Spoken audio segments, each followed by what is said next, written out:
আসসালামু আলাইকুম ভিউয়ার্স, এখন শুনবেন এইমাত্র পাওয়া আপডেট খবরগুলো।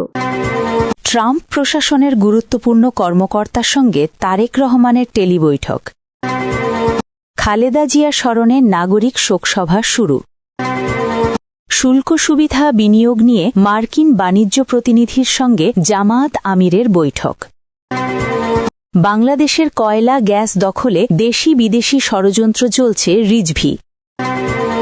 শহীদ ওসমান হাদির বড় ভাই ওমর হাদিকে যুক্তরাজ্যের সহকারী হাইকমিশনে নিয়োগ। আওয়ামী লীগের ৫ শতাধিক নেতাকর্মীর বিএনপিতে যোগদান।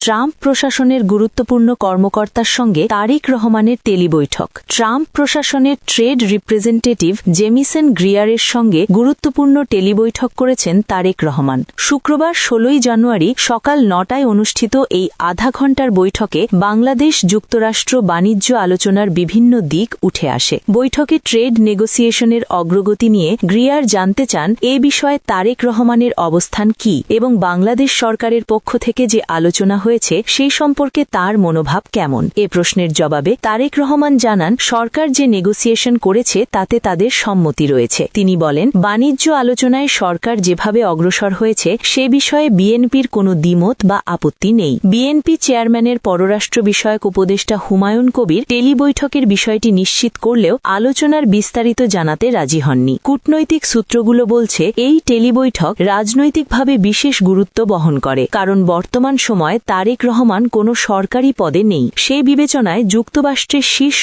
বাণিজ্য কর্মকর্তার সঙ্গে সরাসরি আলোচনা কূটনৈতিক মহলে তাৎপর্যপূর্ণ হিসেবে দেখা হচ্ছে। বৈঠকে যুক্তরাষ্ট্রের পক্ষ থেকে আরও উপস্থিত ছিলেন Brenda Lynch, assistant US trade representative South and Central Asia, Emily Ashby, director South and Central Asia, Rick Switzer, deputy assistant trade representative Sam Mulopoulos, USTR chief of staff এবং ডি.আর. সেকিঞ্জার, ডেপুটি ইউএসটিআর এর senior policy adviser. Khaleda Zia স্মরণে নাগরিক শোকসভা শুরু। BNP chairperson ও সাবেক প্রধানমন্ত্রী খালেদা জিয়ার স্মরণে আয়োজিত নাগরিক শোকসভা শুরু হয়েছে। আজ শুক্রবার বেলা ২:৩০ পর পূর্ব নির্ধারিত এই সভা শুরু হয়েছে। রাজধানীর মানিক মিয়া অ্যাভিনিউতে জাতীয় সংসদ ভবনের দক্ষিণ প্লাজায় অনুষ্ঠানস্থলে দুপুরের পর থেকেই আমন্ত্রিত অতিথিরা আসতে শুরু করেছেন। খালেদা জিয়ার শোকসভায় যোগ দিয়েছেন বিএনপির চেয়ারম্যান তারেক রহমান, তার স্ত্রী জুবাইদা রহমান, মেয়ে জাইমা রহমান, খালেদা জিয়ার ছোট ছেলে আরাফাত রহমান কোকোর স্ত্রী শামিলা রহমান সহ পরিবারের সদস্যরা। খালেদা জিয়ার স্মরণে আয়োজিত এই নাগরিক শোকসভায় যোগ দিয়েছেন বিএনপির স্থায়ী কমিটির সদস্য সহ দলের জ্যেষ্ঠ নেতারা। পাশাপাশি অনুষ্ঠানে এসেছেন বাংলাদেশে নিযুক্ত বিভিন্ন দেশের কূটনৈতিকেরা। অনুষ্ঠানে আসার জন্য আগে থেকেই আমন্ত্রণপত্র পাঠানো হয় অতিথিদের জন্য। সেখানে আমন্ত্রণপত্র ছাড়া কাউকে প্রবেশ করতে দেওয়া হচ্ছে না। শোকসভা ঘিরে নিরাপত্তায় রয়েছেন সেনাবাহিনী, পুলিশ, র্যাপিড অ্যাকশন ব্যাটালিয়ন বা র্যাব, বর্ডার গার্ড বাংলাদেশ বা বিজিবি, কোস্ট গার্ড, আনসার সহ বিভিন্ন আইন শৃঙ্খলা রক্ষাকারী বাহিনীর সদস্যরা। এর পাশাপাশি নিরাপত্তার দায়িত্বে রয়েছেন বিভিন্ন গোয়েন্দা সংস্থার মানুষজন। শোকসভাস্থলে মানুষের উপস্থিতি বাড়ার সঙ্গে সঙ্গে নিরাপত্তা জোরদার করা হয়। অনুষ্ঠানের শৃঙ্খলার দায়িত্বে রয়েছেন বিএনপির বিভিন্ন অঙ্গ ও সহযোগী সংগঠনের নেতাকর্মীরা। শুল্ক সুবিধা বিনিয়োগ নিয়ে মার্কিন বাণিজ্য প্রতিনিধির সঙ্গে জামায়াত আমিরের বৈঠক। মার্কিন বাণিজ্য প্রতিনিধি ইউএসটিআর রাষ্ট্রদূত জেমিসন গ্রিয়ারের সঙ্গে ভার্চুয়াল বৈঠক করেছেন বাংলাদেশ জামায়াতে ইসলামীর আমির ড.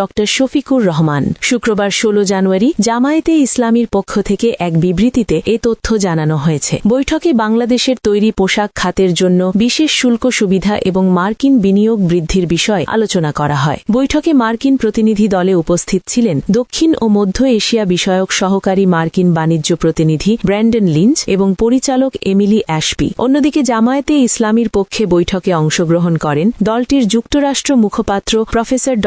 মোহাম্মদ নাকিবুর রহমান। বৈঠকে রাষ্ট্রদূত গ্রিয়ার তিনি জানান, গত সপ্তাহে তিনি ব্যক্তিগত উদ্যোগে প্রেসিডেন্ট ডোনাল্ড ট্রাম্পের সঙ্গে সাক্ষাৎ করেছেন এবং বাংলাদেশের পারস্পরিক শুল্ক হার হ্রাসের বিষয়ে বিস্তারিত আলোচনা করেছেন। বাংলাদেশের অর্থনৈতিক স্বার্থে রাষ্ট্রদূতের এই ব্যক্তিগত প্রযুক্তিগত ও বিশেষ উদ্যোগের জন্য ড শফিকুর রহমান তাকে আন্তরিক ধন্যবাদ ও কৃতজ্ঞতা জানান। ড শফিকুর রহমান জানান, পারস্পরিক শুল্ক চুক্তি দুই দেশের অর্থনৈতিক সম্পর্ক উন্নয়নের একটি শক্তিশালী ভিত্তি তৈরি করেছে। তিনি উল্লেখ করেন, বাংলাদেশ ইতিমধ্যেই এই চুক্তির গুরুত্বপূর্ণ বিষয়গুলো বাস্তবায়ন শুরু করেছে। বাণিজ্য ঘাটতি কমাতে বিশেষ পদক্ষেপ গ্রহণ করা হচ্ছে।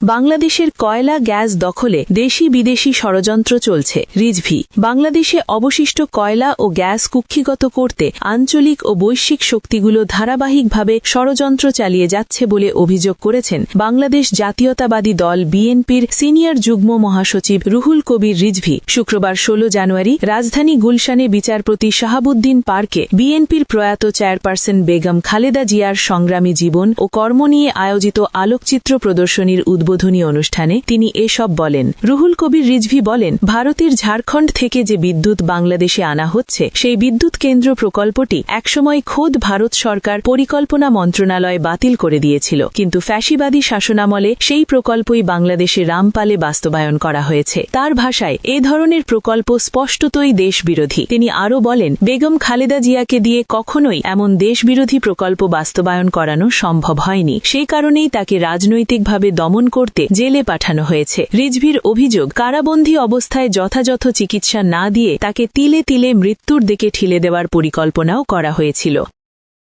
শহীদ ওসমান হাদির বড় ভাই ওমর হাদিকে যুক্তরাজ্যের সহকারী হাই কমিশনে নিয়োগ। ওমর বিন হাদিকে যুক্তরাজ্যে বার্মিংহামে বাংলাদেশের সহকারী হাই কমিশনে দ্বিতীয় সচিব পদে চুক্তিভিত্তিক নিয়োগ দিয়েছে অন্তর্বর্তী সরকার। তিনি ইনকিলাব মঞ্চের আহ্বায়ক শহীদ ওসমান বিন হাদির বড় ভাই। গতকাল বৃহস্পতিবার জনপ্রশাসন মন্ত্রণালয়ের চুক্তি ও বৈদেশিক নিয়োগ শাখার এক প্রজ্ঞাপনে এই নিয়োগের কথা জানানো হয়। রাষ্ট্রপতির আদেশক্রমে প্রজ্ঞাপনে সই করেছেন যুগ্ম সচিব আবুল হায়াত মোহাম্মদ রফিক। প্রজ্ঞাপনে বলা হয়, অন্য যে কোনো পেশা, ব্যবসা বা সরকারি, আধা সরকারি, বেসরকারি প্রতিষ্ঠান সংগঠনের সঙ্গে কর্মসম্পর্ক পরিত্যাগের শর্তে যোগদানের তারিখ থেকে 3 বছর মেয়াদে চুক্তিভিত্তিক এই নিয়োগ দেয়া হল। নিয়োগের অন্যান্য শর্ত চুক্তিপত্র দ্বারা নির্ধারিত হবে বলে প্রজ্ঞাপনে উল্লেখ করা হয়। প্রজ্ঞাপনে বলা হয়, জনস্বার্থে এই আদেশ জারি করা হল। শরীফ ওসমান বিন হাদি ছিলেন 2024 সালের জুলাই গণঅভ্যুত্থানের অন্যতম মুখ। জুলাই গণঅভ্যুত্থান পরে তিনি রাজনৈতিক সাংস্কৃতিক প্ল্যাটফর্ম ইনকিলাব মঞ্চ গঠন করেন।